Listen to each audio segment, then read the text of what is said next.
O tema de hoje para a nossa meditação é a grande tribulação. A grande tribulação é física ou espiritual?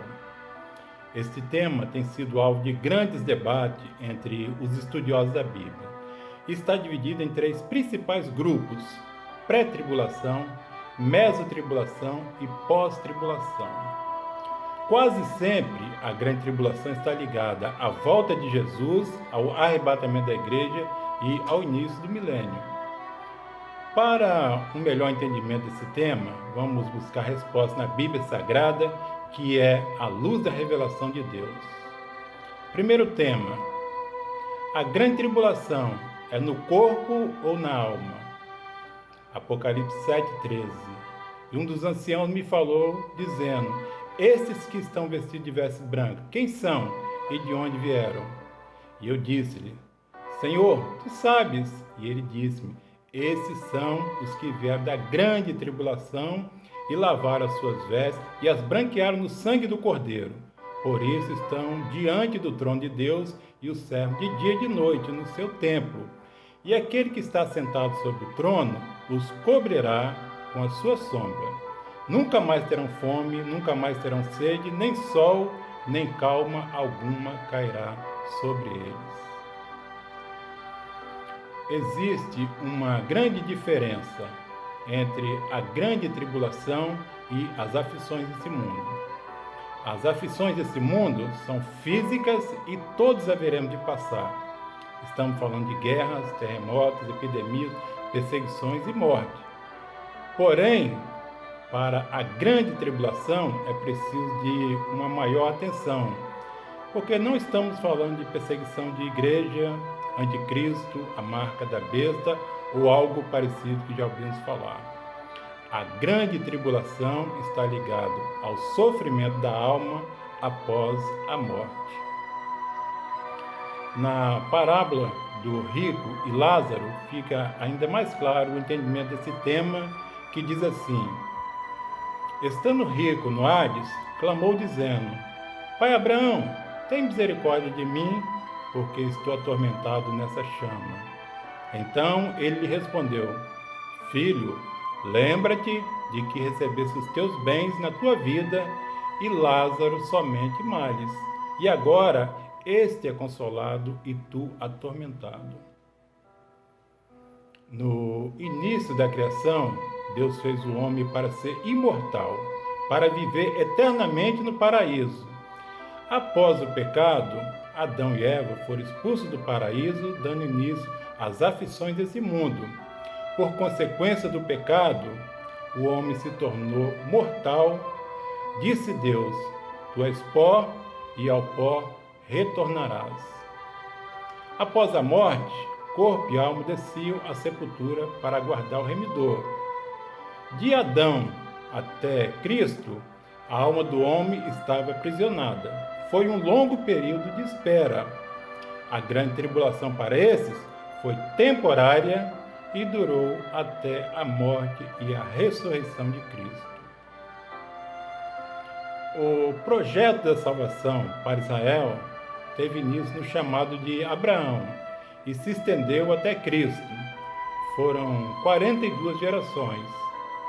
Antes de Cristo, a salvação ainda não havia sido estabelecida. O homem era justificado pelas leis e pela fé. Jesus veio ao mundo para libertar a alma dos justos. Após a sua morte, o véu do templo se rasgou em dois, tremeu a terra, fenderam-se as pedras e abriram-se os sepulcros, e muitos corpos de santos que dormiam foram ressuscitados. No capítulo 7 de Apocalipse, primeiro João viu 144.000, ainda que neste mundo, antes de se completar o número de salvos para Israel.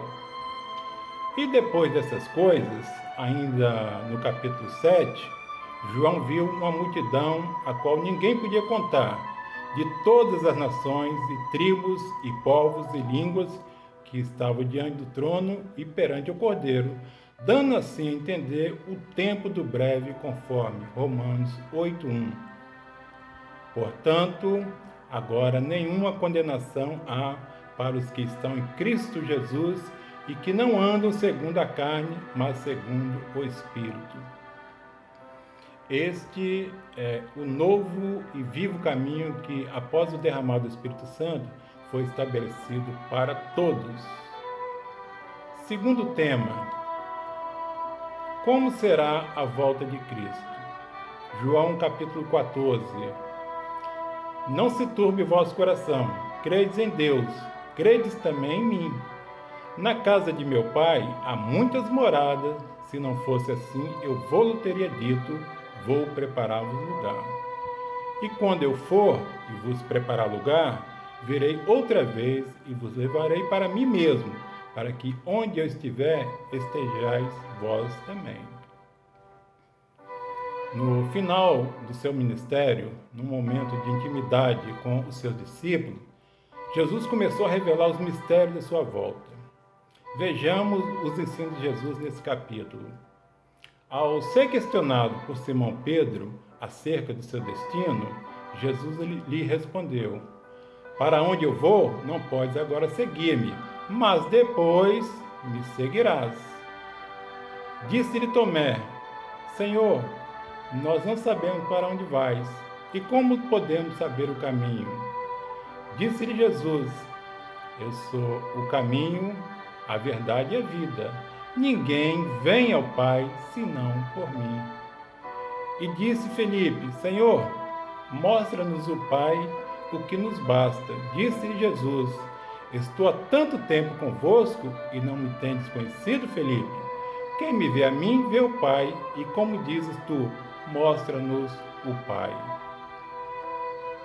O mistério da volta de Jesus pode ser melhor entendido nesse mesmo capítulo, a partir do versículo 16, que diz assim: e eu rogarei ao Pai, e ele vos dará outro Consolador, para que fique convosco para sempre, o Espírito de verdade que o mundo não pode receber, porque não o vê nem o conhece. Mas vós o conheceis, porque habita convosco e estará em vós. Não vos deixarei órfão, voltarei para vós. Ainda sem entender a revelação de Jesus, Judas, não o Iscariotes, perguntou acerca da sua volta. Então Jesus respondeu como ele se manifestaria para a sua igreja através do Espírito Santo. Disse Jesus: se alguém me ama, guardará a minha palavra, e meu Pai o amará, e viremos para ele e faremos morada nele. Após a sua ressurreição, Cristo voltou para cumprir a sua promessa aos discípulos quando Jesus falou: ouviste que eu vos disse, vou e venho para vós. No capítulo 16, versículo 17 do livro de João, Jesus revelou com maiores detalhes a sua volta. Disse Jesus: todavia digo-vos a verdade, que vos convém que eu vá, porque se eu não for, o Consolador não virá a vós, mas quando eu for, vou-lo enviarei. Para mim, é muito difícil afirmar que Jesus não voltará a este mundo, porque sempre ouvi falar nesse grande evento, mas agora posso ver que a promessa de sua vinda se cumpriu fielmente no dia do Pentecoste, na descida do Espírito Santo, e foi primeiro para Israel. Terceiro tema: o arrebatamento é individual ou coletivo? 1 Coríntios 15. Mas de fato, Cristo ressuscitou dentre os mortos e foi feito as primícias dos que dormem, porque assim como a morte veio por um homem, também a ressurreição dos mortos veio por um homem. Porque assim como todos morrem em Adão, assim também todos serão vivificados em Cristo, mas cada um por sua ordem. Cristo, as primícias, e depois os que são de Cristo na sua vinda, e depois virá o fim. Nesta passagem bíblica, Paulo falou aos Coríntios sobre a iminência da morte. Ele sabia que iria morrer. porque a promessa do Senhor é: ser fiel até a morte e dar-te-ei a coroa da vida. Paulo morreu e foi arrebatado. Os discípulos morreram e foram arrebatados. E assim tem sido com a igreja ao longo de toda a jornada nesse mundo, até que se complete o número de salvos de todas as nações. E isto me permite entender que o arrebatamento é individual e que Cristo voltará uma única vez para o juízo final. Quarto tema: quando será o milênio? Apocalipse 20. E vi tronos, e assentaram-se sobre eles, e foi-lhes dado o poder de julgar.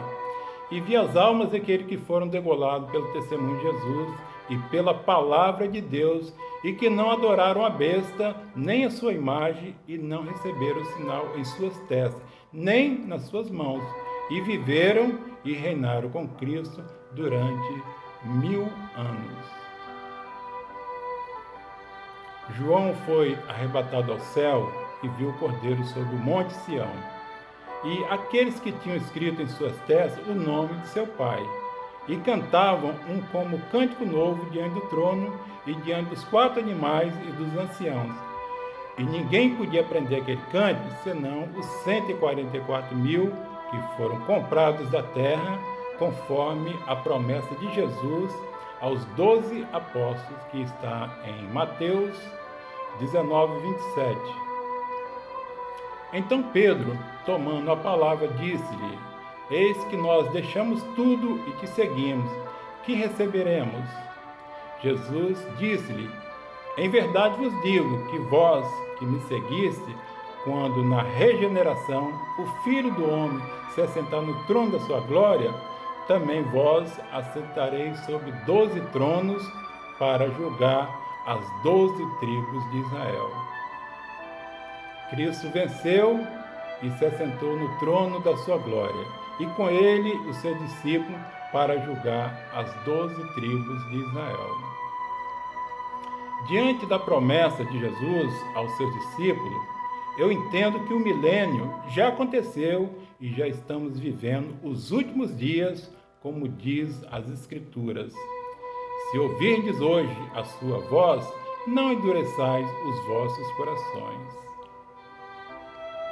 E para finalizar, deixo uma reflexão. Quando temos um pesadelo, quase sempre acordamos assustados e tremendo. A primeira coisa que vem em nossas mentes é: ufa, graças a Deus que foi só um sonho. Acordar de um pesadelo nos traz um alívio, porém sabemos que após a morte, o grito de clamor já não pode apagar os nossos pecados. Apocalipse 9, 6. E naqueles dias os homens buscarão a morte, e não a acharão, e desejarão morrer, e a morte fugirá deles. A todos a paz do Senhor.